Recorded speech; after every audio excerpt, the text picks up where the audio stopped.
Isa po muling mapagpalang araw sa bawat isa sa atin. Salamat sa Panginoon sa araw na ito. Muli po ay narito tayo para po muli ay magpulay-pulay ng mga salita ng Panginoon. Kamusta po kayo? Dalangin natin na nawa ay nasa mabuting kalagayan ng bawat isa sa atin. At ang mga salita ng Diyos ay magbigay ng lakas, at magbigay ng pag-asa, yan, at magbigay ng inspirasyon, encouragement sa bawat isa sa atin. So, salamat sa Diyos sa patuloy na pagpapala at pag-iingat sa atin, at salamat sa Panginoon. Salamat po sa inyo sa patuloy po na pagsama sa amin sa gawain ito. So, muli po ang aming pakiusap, please paki-support po ang ating pong programa, okay? Paki-share, ano po ba? Like, comment, okay? So kung hindi pa po kayo naka-follow, paki-follow po yung ating page, Southern Tagalog District Council Section 6 ng Assemblies of God. So, paki-follow po, paki-like, comment, and share. Napakahalaga po niyan. Yun po yung inihingi naming support. Okay? So, para po mapalawak pa natin yung gawain ng Panginoon, maraming maabot ng mensahe ng Diyos, marami po pong maabot na mga hindi pa nakakarinig o kaya naman ay naghahanap, mga naghahanap ng katotohanan, naghahanap ng ganitong klase ng mga programa. So, maging kabahagi tayo sa gawain ito. So, salamat sa Panginoon dahil nagtutuloy-tuloy po yung ating gawain. Kaya bagamat minsan-minsan po ay napuputol tayo o hindi tayo nakakapag live stream dahil po minsan minsan sa technical at yan, so minsan sa mga connection, so nagkakaroon ng mga ganong problema. Pero salamat sa Diyos dahil nandyan pa rin kayo na nag-aabang sa atin pong programa. So huwag nating titigilan, huwag nating bibitawan ang gawain ito. I know na sa ganitong paraan ay nakakapagkumustahan tayo, nakakapagkwentuhan, nakakapagpalakasan tayo sa isa't isa. At of course, siyempre naaabot natin kahit po sa malayong lugar, kahit sa malayong dako ay naaabot natin ang isa't isa. Okay? So kung nasaan man po kayo naroon sa buong panig ng Pilipinas o ibang panig ng daigdig, yan ang aking pagbati sa bawat isa sa atin ng pinagpalang araw. Kung gabi man sa inyo ay pinagpalang gabi, kung hapon ay pinagpalang hapon sa bawat isa sa atin. Ang atin pong pinag-aaralan, tinatakbo ng ating pag-aaral is about spiritual growth. Right? Napag-usapan na natin ng mga una, yung ating unang topic about spiritual growth is the signs of immaturity. Mga palatandaan ng ang tao ay hindi pa malago. Okay? So pagkatapos noon, pinag-usapan natin about the basic needs for spiritual growth. Yan, So yun po yung mga ating mga tinalakay ng mga una. So pwede nyo pong balikan yung mga previous topic natin. So basic needs for spiritual growth, let's go to grow. Okay, so yun po yung mga lesson po natin lakay. So ngayon ang pinag-usapan natin ay signs of maturity. Palatandaan ng isang Kristiyano ay malago. Okay? Mula po sa aklat ng Ephesians chapter 4 verses 11 down to 16, So pero para po hindi tayo masyadong mapahaba ng oras, basahin ko lang po yung verse 15 down and 16, So, ito po ay pwede niyo pong basahin sa inyo pong mga personal na mga devotion.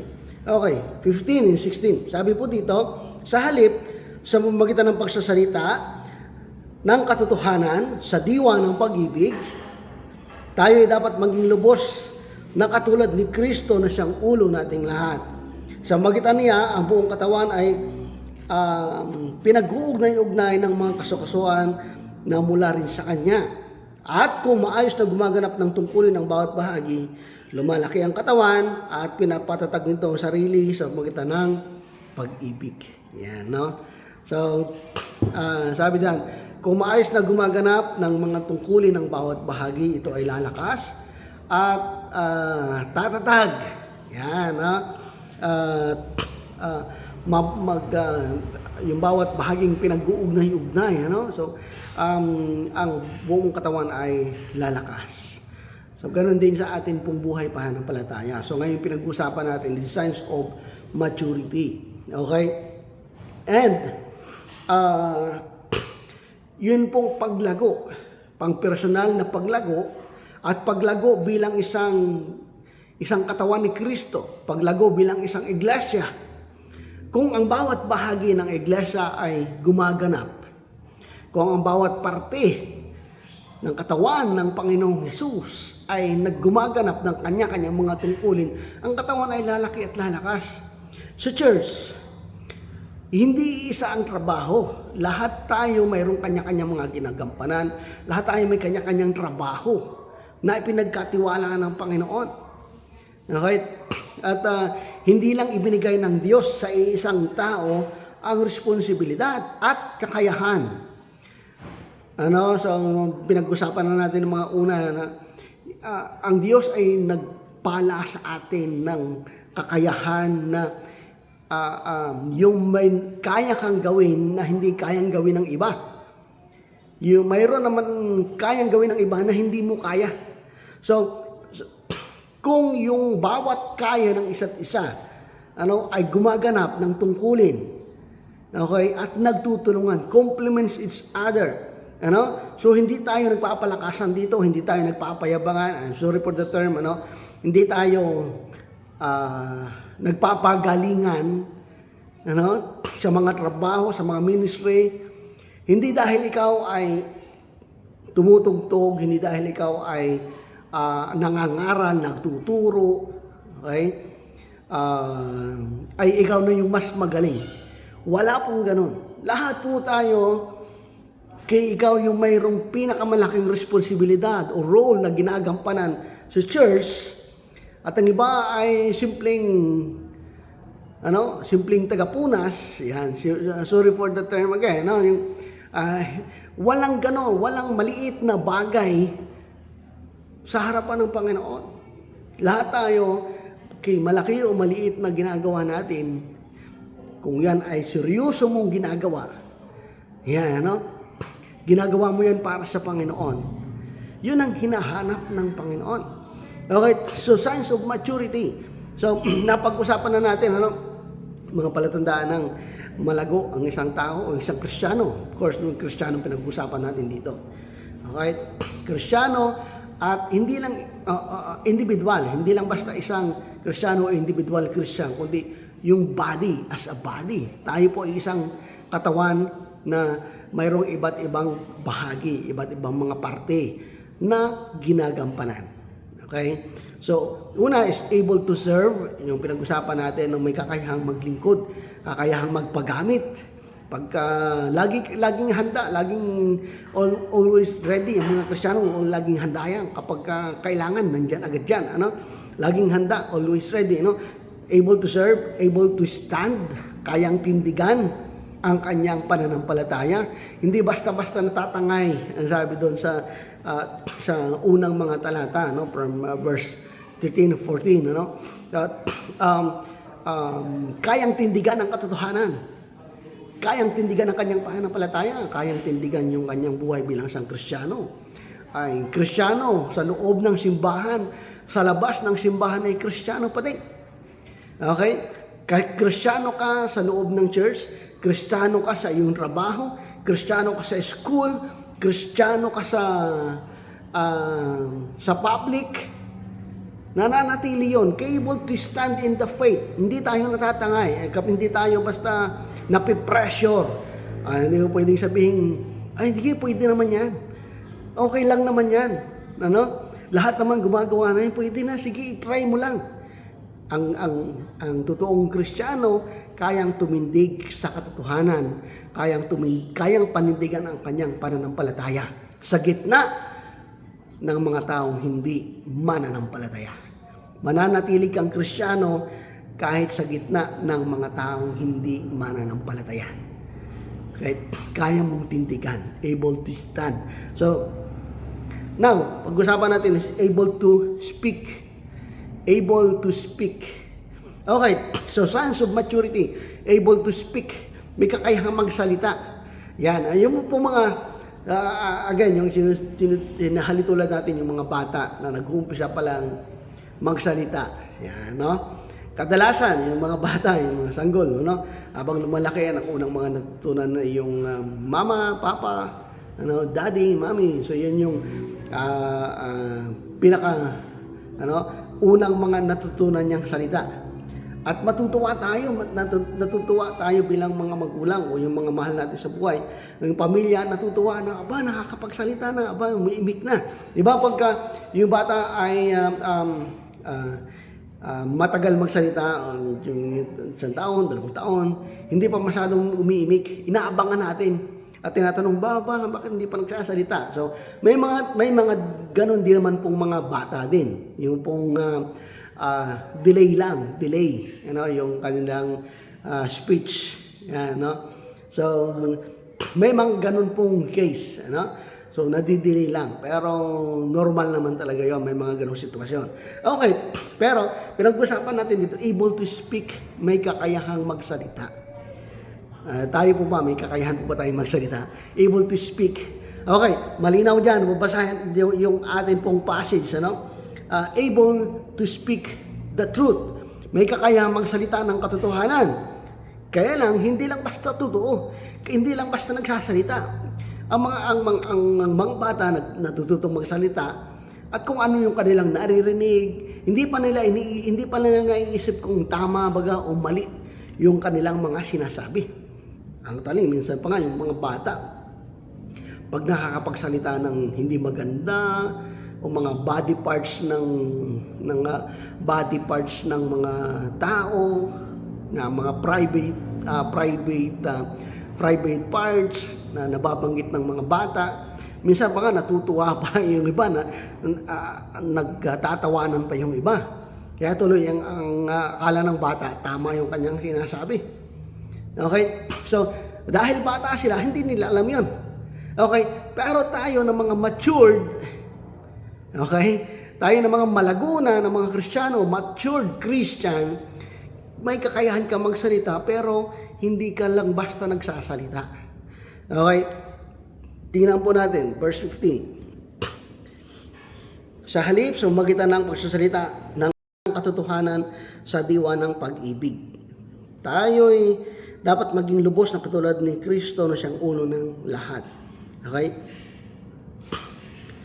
So, magitan ng pagsasalita ng katotohanan ng may pag-ibig. Yan. Ang napakahalaga po dyan na dapat nating makita. Katotohanan ng may diwa ng pag-ibig. Able to speak with love. Yan. Able to speak with love. Yung mga matured na mga Christian, na mga mananampalataya, pag nagsasalita yan, mayroon niyang lagi may kasamang love. With love. Okay? With care. With concern. Hindi lang tayo basta nagsasalita. Yung mga bata, nagsasalita yan, narinig nila, at hindi pa nila na-filter yung kanilang mga sinasabi kasi hindi man nila yun masyadong naiintindihan pa. Pero, ang mga Kristiyano, kahit sa kanyang pagsasalita, kilala ng tao kung yan ay malago na Kristiyano. May mga tao kasing matagal ng Kristiyano, pero yung salita, hindi pa rin makitaan ng kabutihan. Okay? So, minsan hindi iniisip yung sinasabi. Minsan nakaka-offend na pala, nakaka-hurts na pala yung mga sinasabi, nakakasakit, nakaka-offend. Minsan masyadong mga personal na mga joke, na mga salita na hindi iniisip na baka yan ay nakakasakit. Okay? So, ang mga matured Christian, ito yung mga palatandaan, kilala mo yan sa pagsasalita pa lang. Kahit po yan ay matagal ng Kristiyano, o kahit pa nga po pastor na, mayroon pa rin mga ganong mga pastor na hindi iniisip yung sinasabi. Hindi iniisip yung sinasalita. Basta lang bira ng bira, basta lang banat ng banat. Na minsan, awkward, minsan ay masyadong personal. Yan, minsan nakakasakit nga, nakaka-offend. Yan, no, ang mga malago, yan, ang mga Kristiyano, yan, ang mga makikita mo yan sa kanyang speech, sa kanyang pagsasalita, sa kanyang pakikipag-usap sa tao. Alam mo yan, malalaman mo yan. Nasasabi mo, ay, malagong Kristiyano yan. So pagka nakakausap tayo ng mga tao, kami lang ni Pastora, after namin makipag-usap sa mga tao, kinasabi namin, ganda ng mga sinasabi ng ganito, no? Napaka matured mag-isip, matured magsalita, kitang-kita mo yung wisdom. Ano? So tayo, ang mga palatandaan ng malagong Kristiyano, kaya magsalita. At hindi lang basta nagsasalita. Okay? Able to speak the truth with love and able to speak the truth with discernment. Okay? Able to speak with discernment. Ano ibig sabihin ng discernment? Pag may kakayang pag-uunawa. Spiritual na kaisipan. No? Able to judge well. Okay? So, hindi ka lang basta bumibitaw ng mga salita. Hindi ka nagbibitaw ng mga sinasabi. Hindi mo lang basta sinasabi, pinag-iisipan. May discernment. Okay? May discernment yung sinasabi. Yan, no? Actually, Kristiyano lang na mayroong discernment. Yan, no? So, mayroong ganung spiritual po kasi ang pinag-usapan yan eh. Kita mo yung tao. Kapag nagsasalita pa lang, grabe yung discernment. You know? Malalaman mo yan. At ang mga taong yan, yung mga palatandaan na yan ay malago. Okay? So, kamusta po ba tayo? Kamusta ang ating buhay? Kamusta ang ating pananampalataya? Tayo po ba ay sa palagay mo? Sa palagay natin, sa palagay mo sa iyong sarili, ikaw kaya ay malago ng mananampalataya. Okay? Nakakakitaan ba ng kusang paglilingkod? Nakakitaan ka ba ng kusang paglilingkod? Meron ka bang kakayahang panindigan ng iyong pananampalataya? Meron ka bang kakayahang magsalita ng hindi nakakasakit? Minsan kahit totoo. Kapag mali yung approach mo, hindi kayang tanggapin ng tao. Yan, no? Pero kapag minsan kahit yan ay rebuke, kahit yan ay pagsansala, kahit yan ay medyo masakit na words, kapag dinaan mo yan sa with love, with care, with concern, ay kayang tanggapin ng tao. Pero minsan kahit pa yan ay totoo, pagka hindi makakitaan ng pag-ibig, yung pananalita mo, ayaw tanggapin ng tao kahit tama ang iyong sinasabi. Okay, be aware. At yung mga palatandaan na yan, napakahalaga yan sa isang Kristiyanong malago. Ano? Tayo po ay manalangin. Panginoong Diyos, kayo po ay nagpapasalamat sa araw nito, sa isa pong masaya muling kwentuhan ng patungkol sa iyong mga salita. Masaya po kami na ang iyong mga salita ay aming napapag-usapan at naibabahagi sa iba. Panginoon, nawa ay maging kagalakan nga po sa amin at ang mga katotohanan ito. Tulungan po kami na bantayan namin ang aming mga kilos, bantayan namin ang aming mga galaw, bantayan namin ang aming mga pananalita. At makakitaan kami, Panginoon, ng totoong Kristiyano, maging sa aming mga kilos at mga pananalita. Samahan mo po ang bawat isa sa amin. Sa oras pong ito, sa araw na ito, ano man po ang mga kahilingan ng aming mga kapatid, ano man pong kanilang mga pinagdadaanan sa oras pong ito, ang biyaya ng pagpapala at pagkilos mo, Panginoon, sa kanilang mga buhay. Maramdaman kanila, maranasan ka ng Panginoon nila sa kanilang mga buhay. Dalangin ko nga po nawa sa bawat iglesia na amin pong kinabibilangan, saan man po kaming grupo na aming kinabibilangan iglesia, nawa maging buhay na patotoo kami, maging totoo kaming Kristiyano, maging katuang kami ng iglesia, maging katuang kami ng mga leader, maging katuang kami ng mga pastor, upang mas lalo pang lumaganap at lumawak ang iyong gawain sa sa iyong kaharian, pagpapalawak ng iyong gawain, hindi lang sa church, kundi sa iba't ibang mga dako pa. Maging bahagi kami at makibahagi. Salamat po ng marami. Pagpalain mo po ang bawat isa sa amin at muli po ay aming tinatanggap ang mga biyaya at ang mga pagpapala inihanda mo, Panginoon, sa amin sa araw na ito. Sa inyo lahat ng papuri at pagluwalhati, ito ang dalangin namin sa pangalan ni Jesus. Amen and amen. Salamat sa Panginoon. God bless us all at ingat po tayo palagi.